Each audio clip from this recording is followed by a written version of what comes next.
Muy buenas tardes, queridos jóvenes. Pastor, muy buenas tardes. Hoy voy a dar a conocer del tema de la plaga de la sangre, pero en un contexto futuro. Bien, entonces aquí voy a anotar lo que es la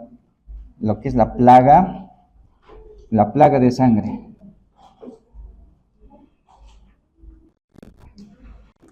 En un contexto de futuro. Ya, para empezar. Bien, antes de empezar con esta plaga de sangre, les voy a dar un contexto breve de cómo llegamos a esta plaga. ¿Ya? Primero, como ustedes conocen en el Éxodo, la primera plaga que se manifestó como la plaga de sangre cuando Moisés libertó al pueblo de Israel. Muy bien. Entonces, primero es saber el contexto, ¿cierto? Como los compañeros también ya habían expuesto. Entonces, en un breve resumen, Moisés Dios endurece el corazón de Faraón, por lo tanto, con el propósito de que Dios quiere mostrar toda su gloria, todo su poder y hacerse conocer que Dios es Dios ante el Faraón. ¿Por qué? Porque en ese lugar de Egipto había mucha hechicería, mucha idolatría, muchos adivinos, y nadie creía en Dios más que el pueblo de Israel. Entonces, de esa manera se manifestó con esa plaga y pues como todo el suceso se convirtió en agua, Moisés con Aarón. Entonces, ya conociendo ese contexto, nos vamos a pasar a lo que es el contexto futuro. ¿De dónde proviene esto? Primeramente, les voy a dar un contexto del Apocalipsis, de cómo surgen las plagas, estas plagas de sangre, que se convierte en sangre, contextualizado en el Apocalipsis, porque eso es el futuro, eso es el venidero, eso es lo que va a venir. Muy bien, entonces, vamos a empezar con el Apocalipsis rápidamente. Primero, en el Apocalipsis nos comenta, el profeta Juan tiene una visión, ¿ya? Tiene una visión donde primeramente Dios está sentado en un trono, como lo podemos ver acá, ¿ya? Dios está sentado en un trono y dice que el profeta Juan vio a Dios y dice que Dios tiene un aspecto a una piedra de cristal, de jaspe, que se simboliza así, es como algo brillante, es algo transparente la piedra, ¿de acuerdo? Y también también es como una cornalina, que es como sangre que Dios también tiene, que está aquí. Y alrededor del trono está como un arco iris, como esmeralda, dice, la esmeralda es color como verde agua. Entonces, por eso está acá así, no es porque tiene su forma. Eso es el trono, ahí está sentado Dios Padre, ¿ya? Entonces, Dios Padre está sentado ahí y estos cuatro de acá, no sé si se puede visualizar acá, estos cuatro que lo acompañan junto al trono son cuatro seres vivientes. Los cuatro seres vivientes tienen formas. Por ejemplo, esta es una forma de un becerro, esta es la forma de un león. Ya, esta es la forma de un águila, en la forma de un ser humano. Entonces, estos seres vivientes, ¿por qué tienen ojos? Porque estos seres vivientes no parpadean, son los que adoran al Padre, junto al Padre de día y de noche. Estos seres vivientes tienen 6 alas cada uno, 6 alas tienen, por lo tanto, estos seres vivientes siempre están al lado del Padre glorificándole. En el reino de Dios también podemos ver los 24 ancianos que se simboliza por acá, está por aquí. Son los 24 ancianos que se sientan alrededor del trono de Dios. También se encuentra por acá, está el Espíritu de Dios que se simboliza por los 7 candeleros que está por acá. Y eso nos da a entender en el Apocalipsis que los 7 Espíritus de Dios han sido derramados en la tierra. Entonces, eso simboliza estos 7 candeleros. Bien, y también tenemos por acá, ¿qué es esto? Este es un río. También en la presencia de Dios, Juan relata en su visión de que hay un río de cristal y de vidrio. Ya está acá.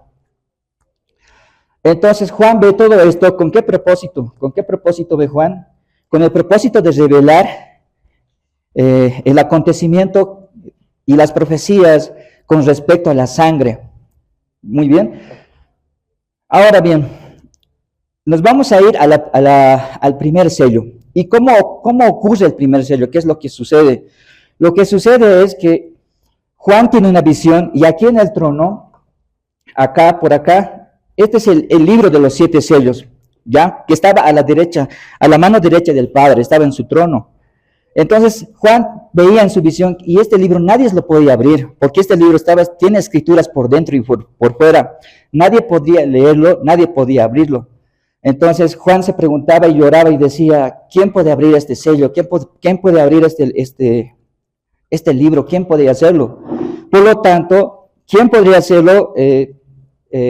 Juan ve en su visión en medio de todos, en medio de los seres vivientes, de los 24 ancianos y de los millares de ángeles que le alababan al Señor. En medio de todo esto, Juan tiene la visión, Juan llora y uno de los seres, uno de los ancianos le dice, sabes que Juan, no llores, hay alguien que es digno de abrir el libro y de desatar los sellos y así poder consumar la ira de Dios para las personas que se quedaron en la tierra. Entonces Juan, antes de desatar el sello, quiero hacer un breve, un contexto, un contexto.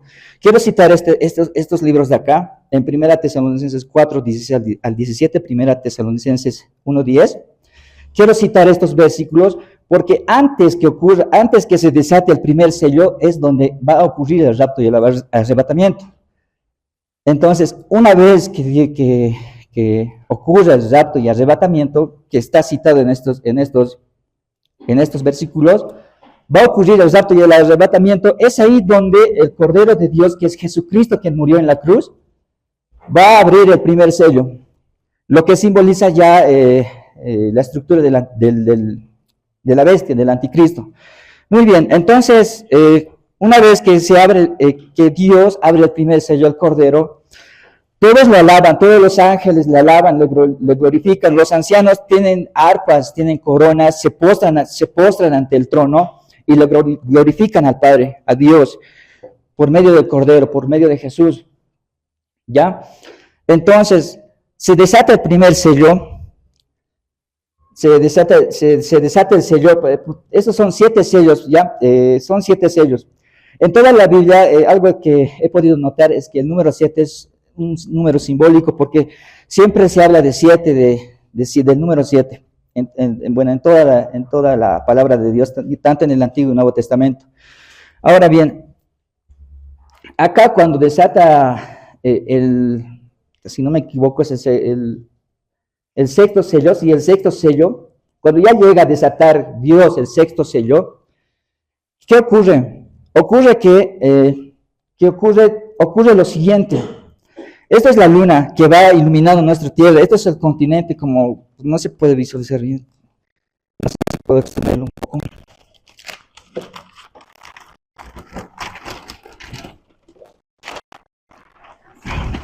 Muy bien, este es nuestro continente, ¿de acuerdo? Entonces, aquí, como ustedes verán, este es el Océano Pacífico, el Atlántico, aquí está el Ártico, el Índico. Entonces, es así nuestra estructura donde nosotros habitamos ahora, ¿cierto? Cuando se desata el primer sello, lo que va a ocurrir es que la luna que está así, bueno, aquí en la compañía del Sol, la luna cambia, se vuelve a color, cuando se suelta el sexto sello, la luna ya cambia de color, se vuelve como sangre, eso indica. Entonces, esto es como un aviso venidero de los acontecimientos secuenciales que van a venir, que van a llegar a pasar. Los sellos es una parte de los 3 periodos de la tribulación, ya que la tribulación, por la profecía de Daniel, que profetiza la semana 70, simboliza los 7 años. ¿De acuerdo? Entonces, cuando ya se abre el sexto sello, cambia la luna a color como sangre, ya no es normal, sino que ya es como sangre. Y el sol se vuelve también, ya no es como así radiante, se vuelve color negro como silicio, indica su palabra. ¿De acuerdo? Bien. Posteriormente, la primera etapa de la tribulación, que es lo que desata los sellos, son los sellos. En el sexto sello se desató, esto ya cambió. Nos vamos a la trompeta, a la serie de la tribulación de las trompetas. ¿Cómo ocurren las trompetas? Ocurre cuando ya Dios, el Cordero, Jesús, quien murió por nosotros, abre el séptimo sello, aparecen 7 ángeles. Ahí aparecen cuando se abre el séptimo sello. 7 ángeles aparecen, ¿de acuerdo? Y el ángel que está acá de la sexta trompeta, este ángel libera libera una plaga de sangre. Aquí ya hemos iniciado la parte de la sangre, ¿verdad? Con la luna, se simboliza. Cuando ya estamos en la segunda serie de la tribulación, que es la de las trompetas, libera lo que es, dice en su palabra, en ese versículo, dice que cae como una montaña, cae hacia el mar. Y la tercera parte de las aguas, de los mares, que se refiere a los mares, que son el Océano Pacífico, Atlántico, el Índico, todo se vuelve en sangre. Ahora, lo que les quiero explicar un poco, la tercera parte de algo es, por ejemplo, si yo tengo acá un cuadrado, acá, así por decirlo, la tercera parte significa todo esto, todo lo que está por acá. Entonces, todo esto estaría bien. Eso significa la tercera parte. Por lo tanto, aquí en las aguas, la tercera parte se vuelve en sangre. Por decirte, aquí está, por decir, todo esto se vuelve en sangre. ¿De acuerdo?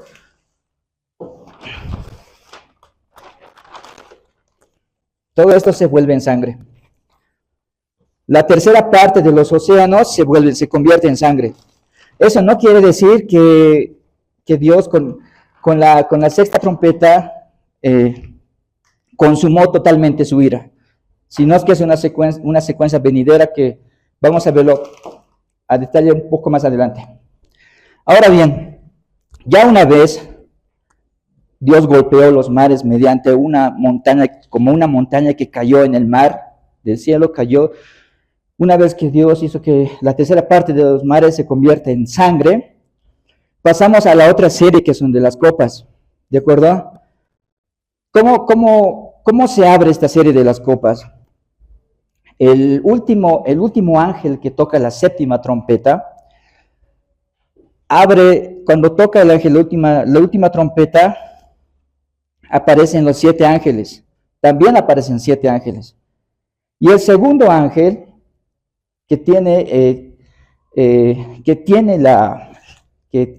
aparecen 7 ángeles, y uno de los seres vivientes les da a estos 7 ángeles todas las copas de la ira. Ahora, ustedes se preguntarán, es una copa, ¿verdad? Una copa así. ¿Pero qué contiene esta copa así?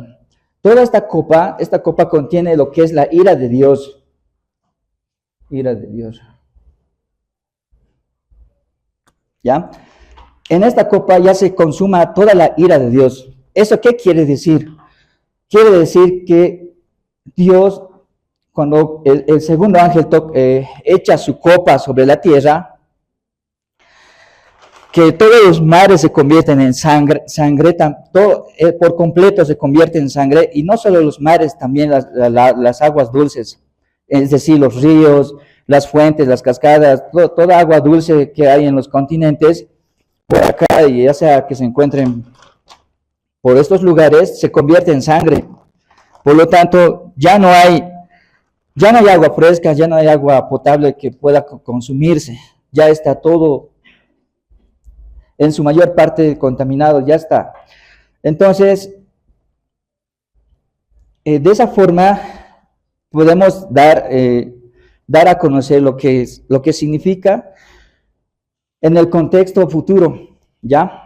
Y algo más que quería acotar me llamó la atención también, es que, volviendo un poco al contexto de la plaga de sangre, en el Éxodo En el Génesis, a Dios le profetiza a Abraham y le dice, tu pueblo va a sufrir una esclavitud de 400 años.